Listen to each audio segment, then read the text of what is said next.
There is a moment, every explorer knows it, when the universe stops being a map and becomes a mouth. When Kale Doran stepped off the shuttle ramp onto the surface of Varath 9, the Xeno Council had already filed 17 formal objections, 2 emergency restraining orders, and 1 document so thick with warnings it had its own gravitational field. The atmosphere was acid-laced. The ground moved when it didn't want you standing on it. The native fauna had no concept of not eating things. 3 survey drones had gone in, 0 had come back. The Xeno Council, 4 species, combined intelligence spanning 11 millennia, looked at all of that data and arrived at the same conclusion a child arrives at when they see a hot stove. Don't touch it. Kyle touched it, not because he was stupid, not because he was reckless, but because he had grown up on a planet where the sky itself tried to kill you every other Tuesday, where the winters lasted 9 months and the summers were just the winters getting angrier, where people didn't survive by waiting for permission. They survived by being the most stubborn thing in the room. He was 34 years old. He had 12 field scars, 1 replaced kneecap, and a reputation in the Interstellar Exploration Corps that made younger officers go quiet when he walked in. He had also once talked a Class 4 storm system into giving him 4 hours of calm by simply refusing to leave the observation deck until it did. He was not the kind of man who read warning labels. He was the kind of man warning labels got written because of. The Xenos called Varath 9 Cathara in their oldest tongue. It translated, loosely, to the place that teaches you not to come back. Kyle had a different word for it: home. This is the true story of what happened when the most dangerous species in the known galaxy sent one unremarkable, stubborn, slightly too confident man to a planet that had swallowed everything else, and the planet blinked first. The briefing room on Station Halcyon smelled like recycled air and bad decisions, and Kale Doran had been sitting in it for 3 hours, listening to beings who had never touched actual soil tell him why soil was going to kill him. Elder Vreth, a Solin, which meant his body was mostly translucent and his opinions were mostly absolute, had been speaking for 40 minutes without pause. His kind didn't need to breathe between sentences. This was, Kale had decided long ago, the single most irritating biological trait in the known universe. He sat at the long council table with his arms crossed and his face carefully neutral. A face he had practiced in mirrors for years because his actual face, the one underneath, had a habit of communicating things like, "I stopped listening 11 minutes ago," and "Are you aware that you just said the same thing in 4 different verb tenses?" The presentation behind Vreth showed Varath 9 in rotating 3-dimensional detail. It was objectively a spectacular planet, crimson atmosphere streaked with gold, continent-sized forests of black-trunked trees that bioluminesced at night, making the whole landmass glow like a city seen from orbit. Rivers that moved uphill in some regions due to magnetic anomalies in the rock. A gravity field that was stable but playful. 0.94 standard in the valleys, 1.3 on the ridgelines, meaning a person walking from low ground to high ground felt themselves get heavier with every step, like the planet was testing whether you were serious about being there.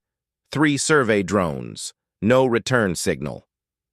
Last telemetry from Drone 2 showed it being disassembled by something with appendages that didn't photograph well.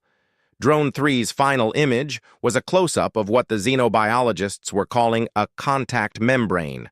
Essentially, the planet's surface had reached up and pulled the drone down, like a tongue. Vreth concluded by saying that no carbon-based life form with functional self-preservation instincts would consider setting foot on Varath 9's surface without a minimum of 5 years of additional remote study. At environmental modeling and consensus-based risk evaluation across all member species of the Interstellar Exploration Consortium. He said this with the gentle certainty of someone who had never been cold, never been hungry, never had to make a decision in under 3 seconds, or stop existing. Kyle uncrossed his arms, put both hands flat on the table, looked at Vreth with the expression of a man who had once spent 11 days alone in a collapsed ice cave on Mira 6 with nothing but a cracked heating unit and 3 protein bars, and had come out on day 12 carrying the heating unit under one arm and a detailed geological survey under the other. "I'll need 2 weeks," he said. "A surface kit, a comm relay, and someone to hold my coffee while I gear up." The room went quiet in 4 different languages. The thing people misunderstood about Cale Doran, and they misunderstood it consistently, across species, across cultures, across decades of his career, was that they read his confidence as arrogance. They saw a man who ignored warnings and assumed he thought he was invincible. They cataloged his survival record and attributed it to luck or recklessness or some specific human pathology that made the species congenitally incapable of recognizing danger. They were wrong on every count. Kyle recognized danger better than almost anyone in the Corps.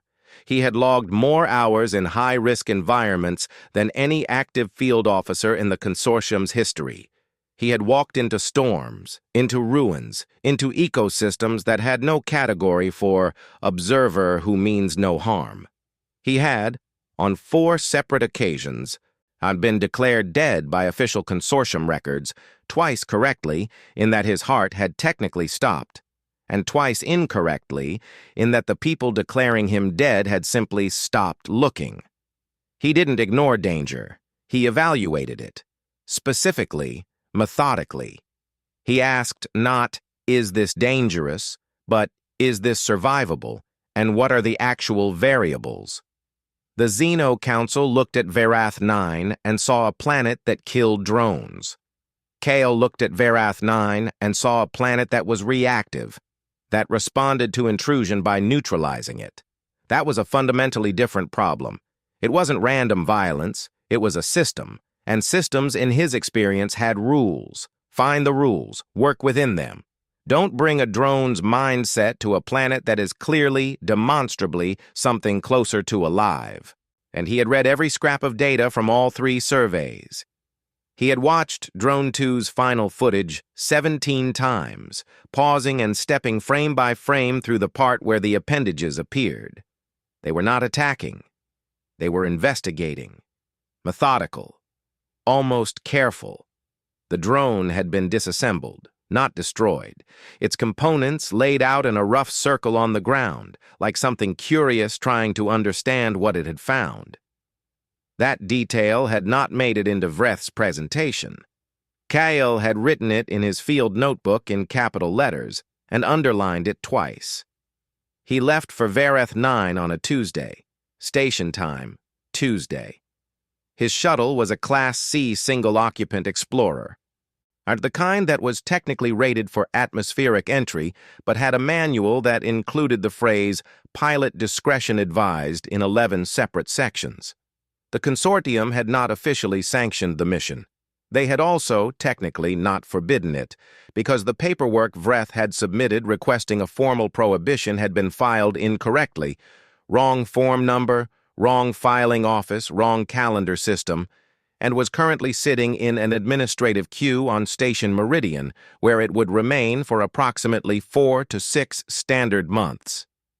Cale had not done this on purpose. He had done something adjacent to this on purpose, which was to submit his own mission paperwork through a different office, on the correct form, using the correct calendar system, 3 days before Vreth's team had submitted theirs. And by the time anyone sorted out the administrative collision, he would already be on the ground. His core liaison, a Drevathi named Su-An, who had worked with him for 6 years and had developed what she described as a medically diagnosed tolerance for his methods, had handed him his gear manifest with the expression of someone watching a friend walk cheerfully toward a very obvious cliff. "The council is going to pull your credentials when you get back," she said. "When?" he said. Not if. When. She had handed him an extra thermal layer and told him not to die. He had told her he never did, which was almost true.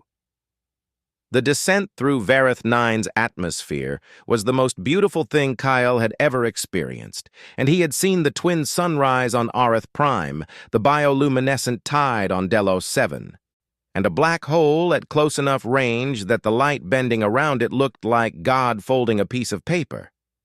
The crimson upper atmosphere caught the system's sun and scattered it into something between amber and fire. The gold striations in the clouds moved like living things, not in the metaphorical way that people described cloud formations from comfortable distances, but in the way that made the hair on his forearms stand up, because there was something that felt deliberate about the motion, something that felt like the atmosphere was rearranging itself around his entry trajectory, watching him come down, making space, or making a channel. He filed that thought under things to revisit and kept his hands on the controls. The shuttle shuddered through the cloud layer and broke into open sky above the forest canopy. And Cale looked out the forward port at the black trees with their ghost-light glow even in daylight and said one word quietly to himself, a word that had no translation in any language he'd heard in 11 years of deep space work. A word his grandmother had used when she saw something that made her stop and go still inside. He said it the way she had said it, like a door opening.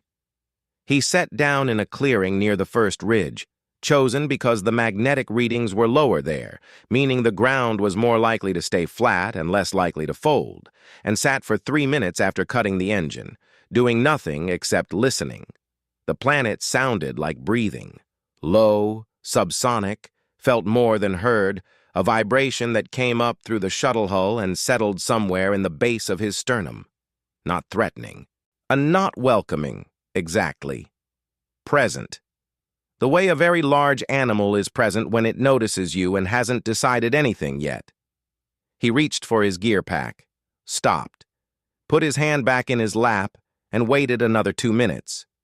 Then he reached again, slowly, and unclipped the pack from the wall mount without any sudden motion, the way you move when something very large and very old is watching you and you want your first communication to be, "I know you're there. I'm not pretending otherwise. I'm not a threat. I'm here to learn what the rules are." He opened the shuttle door. The air hit him. Acid-laced, the sensors confirmed, but lower concentration than the upper readings had suggested, a full 0.4 lower, as if the ground-level chemistry was different from the atmospheric chemistry. Interesting, possibly important. He breathed through his filtration mask and climbed down. His boots touched the surface of Vareth 9, and the ground moved, not violently, not with any aggression. A slow, rolling shift beneath his feet, like the ground was settling under his weight, making room for him the way a mattress makes room for a body. He stood completely still. The ground stilled with him. He stood there for a long moment, at the edge of the clearing, in the ghost light of the black forest, on a planet that had consumed 3 unmanned probes and accumulated 17 formal objections and been translated as the place that teaches you not to come back. And he felt, very clearly and without any drama, that something enormous had just noticed him, not with hostility, with interest. He took out his field notebook, opened it to the first blank page. He wrote the date, the coordinates, the atmospheric reading, the subsonic frequency estimate from his suit sensors. Then he wrote, in the margin, in letters smaller than his usual hand, "It's curious." Not angry, curious. He underlined it. He looked up at the forest.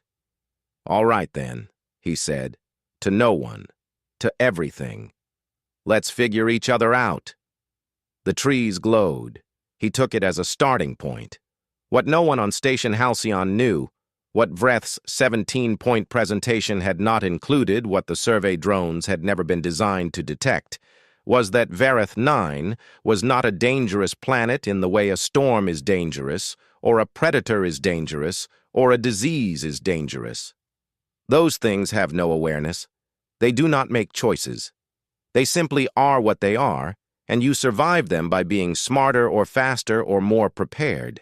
Everath 9 was dangerous the way a mind is dangerous, the way something intelligent and patient and very old and deeply territorial is dangerous.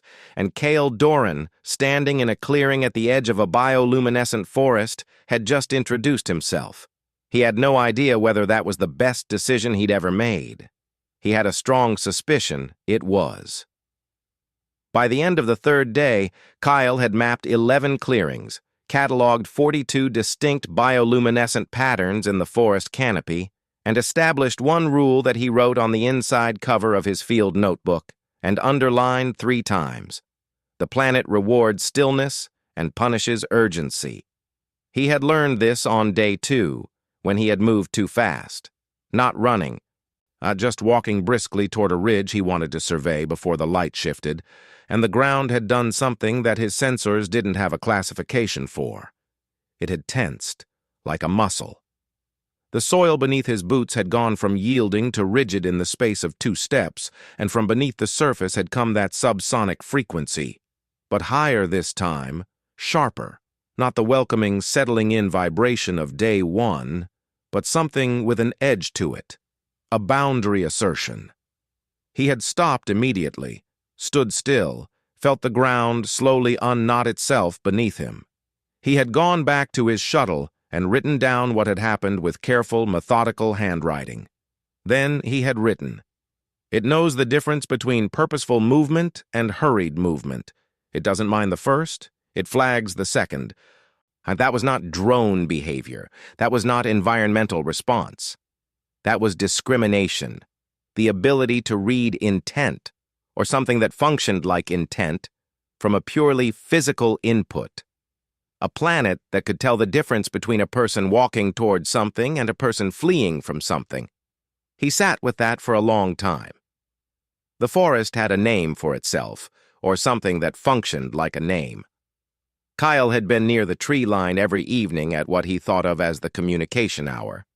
The period between the 2 smaller moons rising when the bioluminescence shifted from ambient glow to something more structured, patterns cycling through the canopy in sequences too regular to be random, too complex to be simple chemical reaction. He had started recording them on day 3, but by day 5 he had 47 distinct pattern sequences. By day 8, he had noticed that 6 of those sequences repeated in response to specific things he did. Standing at the tree line, sitting on the ground, touching the bark of the outermost tree with his bare hand. The bare hand moment had been significant. He had removed his glove on impulse, partly because the bark was extraordinary to look at, black on the surface, but with an inner luminescence that pulsed visibly beneath it, like a vein, and placed his palm flat against it. The entire canopy had lit up simultaneously, all of it. Every tree in the visible forest. One connected surge of gold-white light that lasted approximately 4 seconds and then faded back to the usual ambient glow. Kyle had stood very still with his hand on the tree until his heartbeat normalized. And then he had carefully, without sudden movement, taken his hand away, reached into his pack, removed his notebook, sat down cross-legged at the base of the tree with his back against its trunk, wrote, "It knows what skin is." Back on Station Halcyon, Elder Vreth was not having a good week.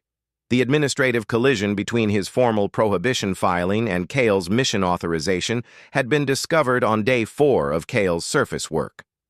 The resulting communication to the consortium's Legal and Ethics Committee had taken another day to compose because Vreth had needed to explain to 3 separate species how one human with incorrect form numbers had effectively circumvented 11 millennia of collective bureaucratic procedure. The consortium's lead administrator, Kelvari, whose species communicated primarily through color shifts, had turned a shade of blue-green that her human liaison had quietly described as the color she goes when she's trying not to laugh. Vreth was not amused. He had filed an emergency recall request. This required the recall to be transmitted to the mission operative's communication equipment. Cale's communication equipment, it turned out, was operating on a secondary relay frequency that the recall signal would reach in approximately 16 standard days, because Kale had routed his comm setup through a satellite array on the far side of the system's second gas giant, which was a maneuver that Vreth's technical team described as technically legal, tactically inadvisable, and frankly a little insulting. Sue-Ann, and when asked to comment on her colleague's communication setup, said she wasn't sure why anyone was surprised and offered to file the paperwork herself once the recall actually reached him. She privately estimated he'd be back before it did. She was correct. On day 9, the planet gave Kale something. He found it at the edge of the clearing at dawn. His dawn, by watch, though the light here was always amber diffuse and didn't change sharply enough to mark time the way he was used to. It was a formation. A rough circle of objects arranged on the flattened ground, stones he recognized from the ridgeline, placed in a sequence that matched the bioluminescent pattern he had cataloged as Sequence 12, the one that repeated when he sat down. In the center of the circle was a single black bark branch from the forest, laid carefully, not broken off, but detached cleanly at a natural joint, intact, offered. He did not touch it for 2 hours, sat outside the circle and looked at it, recorded it, thought about Drone 2, disassembled, components laid in a circle, the xenobiologists calling it destruction. He thought about the fact that what they had documented and what they had concluded were two entirely different things. The drone had been taken apart carefully and arranged on the ground. That was not destruction, that was investigation. The planet had been curious about the drone the same way it was now curious about him, and it had done the same thing. It had made an offering of what it had learned. The drone's components, arranged in a circle. A branch, arranged in a circle. Both were the same gesture, 2 different languages for the same word. He reached out, slowly, and picked up the branch with his bare hand. The trees lit up again. Longer this time. 7 seconds, he counted, a warm amber tone rather than the cold gold white of the first time. He had no empirical basis for the distinction he was making, but he made it anyway because he had spent enough time in places that communicated outside human language to trust the distinction his body made before his brain caught up. The first light had been surprise. This was something closer to recognition. He sat in the circle with the branch across his knees and thought about the Xeno Council's 17 objections and the 3 dead drones and the phrase, "the place that teaches you not to come back." And he thought about what that translation was really saying. Not the place that kills you, but the place that teaches. The Xenos had heard that word and focused on the lesson. They had not asked what the lesson was. He thought he was beginning to understand what the lesson was. On day 11, he walked into the forest, not with a plan, not with any particular destination. He left his gear pack at the shuttle except for the notebook, the comm unit, his filtration mask, and a water processor. He walked to the tree line, stood there for a moment, and then stepped through. The forest was not what it looked like from outside. From outside, the trees were uniformly tall, and the canopy was dense, and the floor was unclear. From inside, the trees were still tall, but the canopy opened in cathedral arches, the bioluminescence from the trunk veins providing a steady ambient light that was warm and directional, and felt very much like the forest had arranged itself for habitation. The ground was soft. Not dangerous soft. Not the yielding before it grabs you soft he had braced for, but the way a floor is soft when it's been made for walking. Roots curved up and around to create natural path edges. Nothing encroached. Nothing reached. He walked for 2 hours without incident. At no point did anything eat him. He documented this in his notebook with what he was aware was an undignified level of satisfaction. What he also documented, that because he was Kale Doran and documentation was the closest thing he had to a religion, was every element of the forest's architecture that suggested design, not random ecological growth, but organized, intentional structure. pathways that curved around moisture-heavy ground, keeping his boots dry. Natural clearings at intervals that corresponded to approximately 1 hour of walking at his pace, as if resting points had been placed. Twice, he found water, clean water, run through some filtration process he couldn't identify in the rocks at the surface, emerging cold and clear from a carved channel in the stone that bore no tool marks, but was too precise to be erosion. The planet was not trying to kill him. The planet was hosting him. And there was a difference between those two things so large. It had 11 millennia of xenobiological assumption, standing on the wrong side of it. He spent the evening of day 11 at the forest edge, watching the communication patterns in the canopy, and for the first time he tried responding. He had been thinking about it for days, about what response was possible without language, without shared physiology, without anything except presence and behavior.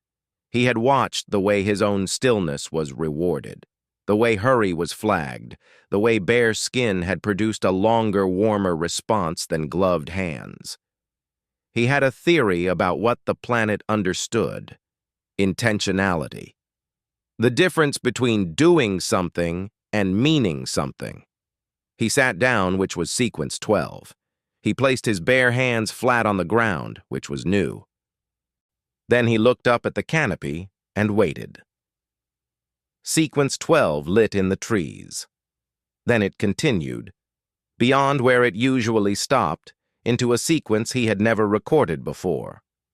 The light moved in a long, slow wave from the near trees to the far canopy and back, like a tide, like breathing, like something vast and slow and very patient was reflecting back what he was doing. He sat with his hands on the ground of Vareth 9, and the planet lit up around him, and he did not move for a long time. Later, writing in his notebook by the shuttle's exterior light, he recorded the new sequence and labeled it simply Response. He had been on Vareth 9 for 11 days. The Xeno Council's 17 objections were sitting in an administrative queue. The 3 dead drones had been disassembled with curiosity and arranged on the ground as offerings. The planet that translated as the place that teaches you not to come back had built him pathways and water sources and resting points and had lit its entire canopy in something that felt, in the specific and non-scientific way his body understood things before his brain did, like welcome. He was not, he reflected, going to be done here in 2 weeks. He opened his comm unit and sent a short message to Suan on Station Halcyon. The message read, "Extending mission. Tell Vreth I said hi. Bring more notebooks." He closed the comm unit. The forest behind him pulsed once, softly, amber warm, brief, the way a light dims when you turn it down rather than off. He did not turn around. He just smiled at the page he was writing on and kept writing. Suan arrived on day 22 with 4 blank field notebooks, a replacement filtration mask, 6 weeks of field rations, and an expression that Kale had learned to read as, "I am not surprised by any of this, and I am still slightly angry about it."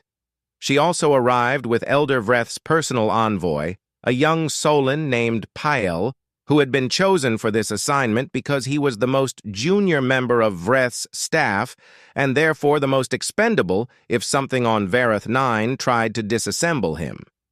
And a formal document requiring Kale's signature acknowledging that his mission authorization was under review and that any findings he submitted were subject to consortium verification before being entered into the official record. Kale signed it without reading it.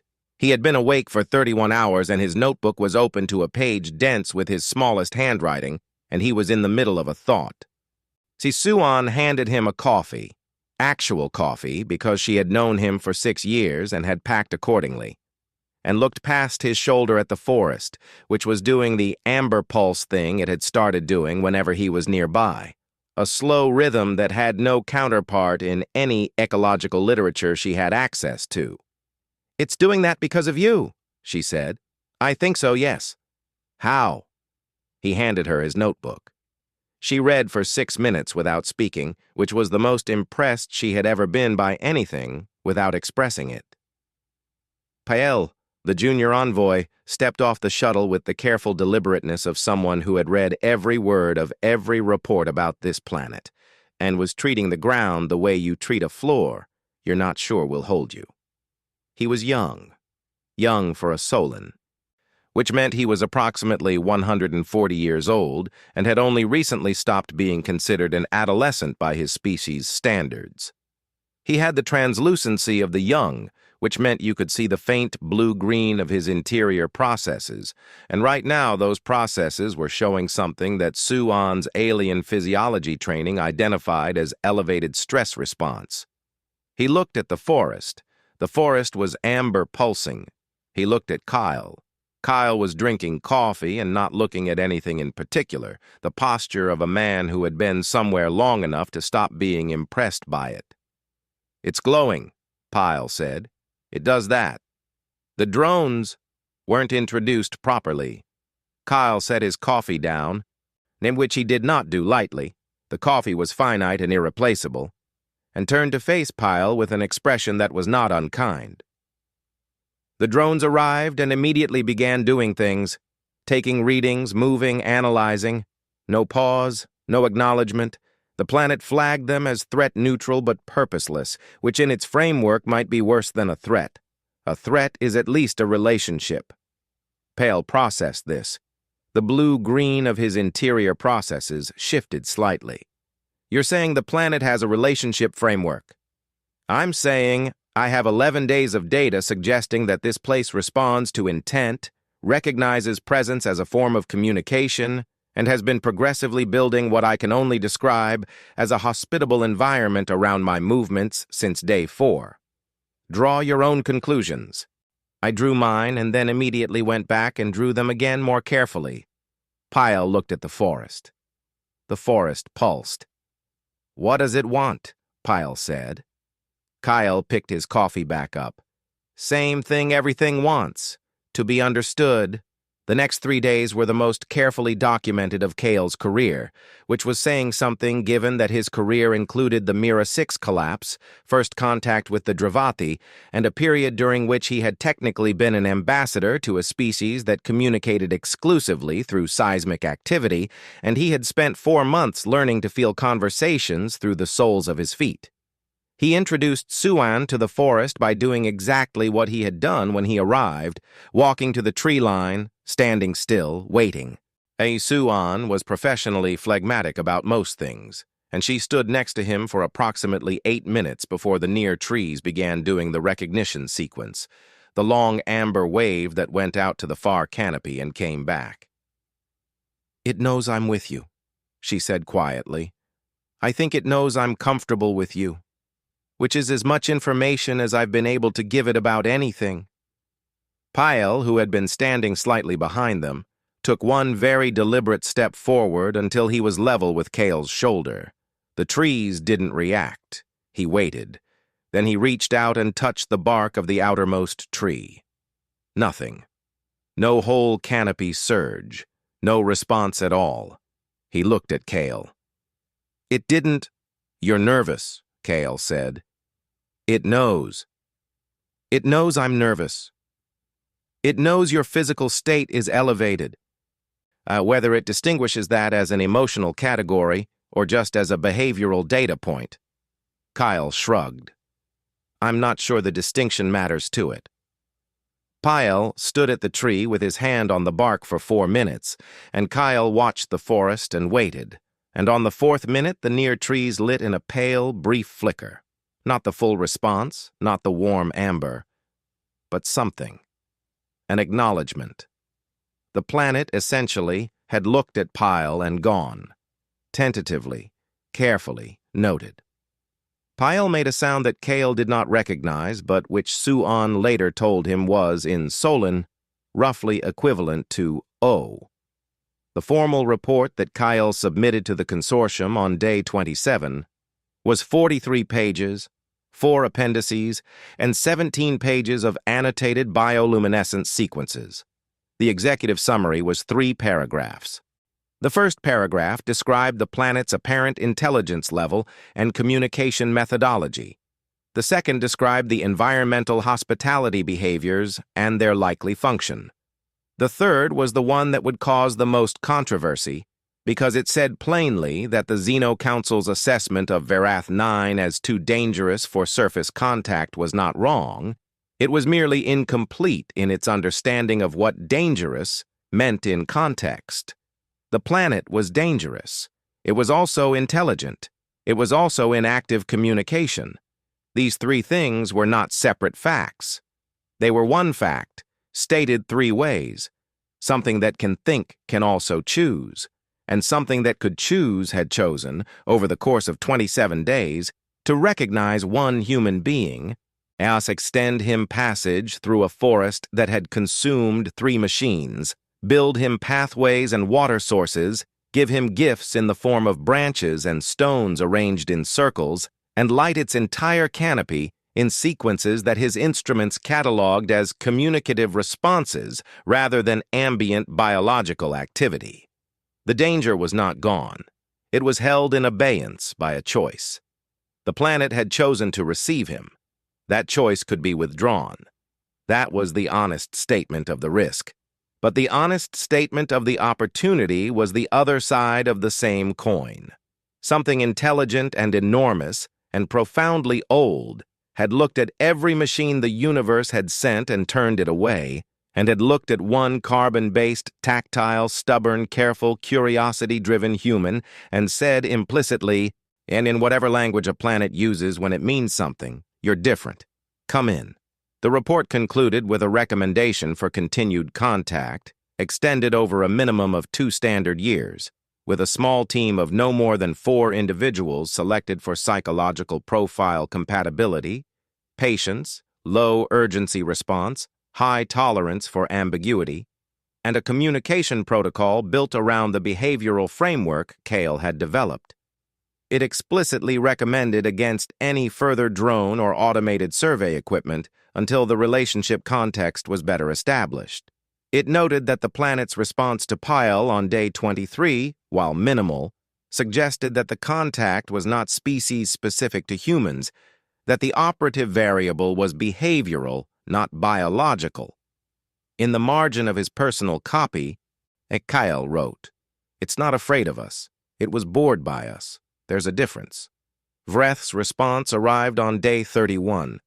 It was 14 pages, which was brief for a Solon. It acknowledged the data. It contested the interpretive framework. It requested that 3 independent xenobiological teams verify the bioluminescent sequence analysis before any official contact designation was filed. It also, buried on page 9, in the compact formal phrasing that Solon used when they were conceding something without wanting to admit they were conceding it, stated that the survey drone incident had been formally reclassified from hostile environmental response to undetermined interaction of unknown nature pending further study. 3 dead drones, 17 formal objections, 11 millennia of collective xenobiological wisdom. And the most they could say, officially, after 27 days of documented evidence, was unknown. Kyle read page 9 3 times. He showed it to Suan, who read it once and said undetermined with the specific tone of a person who has won an argument but is too tired to celebrate.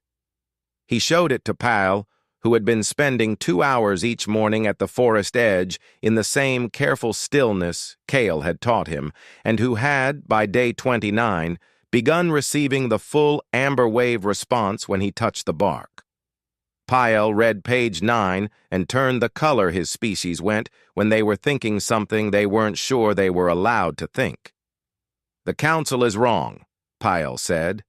"He said it the way you say something when you have been raised to believe something and you are standing in front of the actual reality of it. Quiet, not triumphant. The sound of a door opening." The council was working with incomplete data, Kyle said, because he was generous about these things when he didn't need to be right out loud. Now there's more data. Now they'll work with that. On the morning of day 34, the planet did something new. Kyle was alone in the forest. In the deep forest, the interior regions he had worked his way to over the previous week, following the pathways that curved and opened ahead of him as he moved. He had begun to understand the interior as different from the edge, the way a person is different at home than at the door. More itself, less performed. And the ambient glow here deeper and more complex, the root architecture more elaborate, the subsonic frequency a constant low chord rather than an occasional pulse.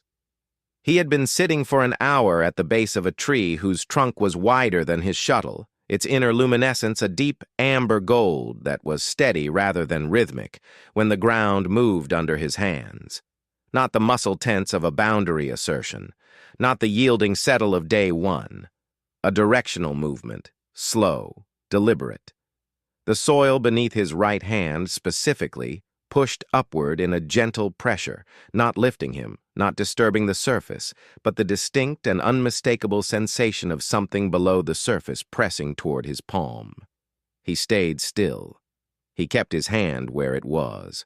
The pressure continued, then it stopped. Then it happened again. And this time it was accompanied by the warm amber wave in the canopy overhead. And for the first time in 34 days, Cale Doran felt the specific and somewhat overwhelming sensation of being inside something's awareness. Not observed, not monitored, inside. The way you are inside a conversation, inside a moment of being genuinely heard. He stayed there for a long time. When he came back to camp, he was quiet in a way that Suan recognized as different from his usual quiet, which was the quiet of thinking. This was the quiet of having arrived somewhere. She didn't ask. She handed him coffee and let him be. He sat outside the shuttle with the forest doing its amber pulse behind him, and he opened his notebook and he wrote for 40 minutes, and then he put the notebook down and looked at the trees and said, to no one, or to everything. To something enormous and patient and very old that had been waiting for a long time for someone to arrive without machines and without hurry and without the kind of certainty that leaves no room for learning. I don't know how to tell them about you, he said. They don't have the right words. I don't have the right words. He paused. But I'll find them. The trees lit warm and steady. He took it as agreement. The Xeno Council formally acknowledged Vareth 9 as an intelligence-bearing environment 14 months after Kyle's first contact. The designation was contested, revised, contested again, and finally ratified in a session that Elder Vreth attended in person and said nothing during, which was, for a Solon, the loudest possible concession. And the planet that translated as the place that teaches you not to come back was reclassified. The new consortium designation was a number string of survey coordinates, the way all planets are named officially, which told you nothing about them. But in the field notes, in the working documents, in the language that the small contact team used among themselves when they were sitting at the forest edge at dusk, watching the amber wave go out to the far canopy and come back, they had a different name for it. The name Cale had said quietly to himself on the descent through the crimson atmosphere, before he had any evidence, before he had any data, before he had anything except the specific knowledge that some places are not what they look like from outside. They called it home. Not because it was safe, not because it was easy, because home is not the place that never tries to push you out. Home is the place that notices you came in without hurry, without armor, without machines, that you came in the way you come to something you want to understand, and opens. The Xenos said the planet was too dangerous. The human disagreed. They were both right. That is how contact actually works, when it works at all. Not the overriding of caution by recklessness, not the brave idiot walking into the dangerous place, but one person who has learned, through ice caves and collapsed tunnels and seismic conversations and 11 days of standing very still in a clearing, that the most dangerous thing you can do with something unknown is decide you already know what it is. He had not decided. He had stayed. The planet had noticed. The rest was 34 days of a conversation that had no language and needed none, between something very old and something very stubborn, on the surface of a world that had been waiting, in all its patience and its bioluminescent gold-amber quiet, for someone to arrive and simply ask what the rules were. Kale Doran asked. Vareth 9 answered. And somewhere in the administrative queue on Station Meridian, Vreth's original prohibition paperwork finally reached the correct office, was reviewed, and was filed under moot.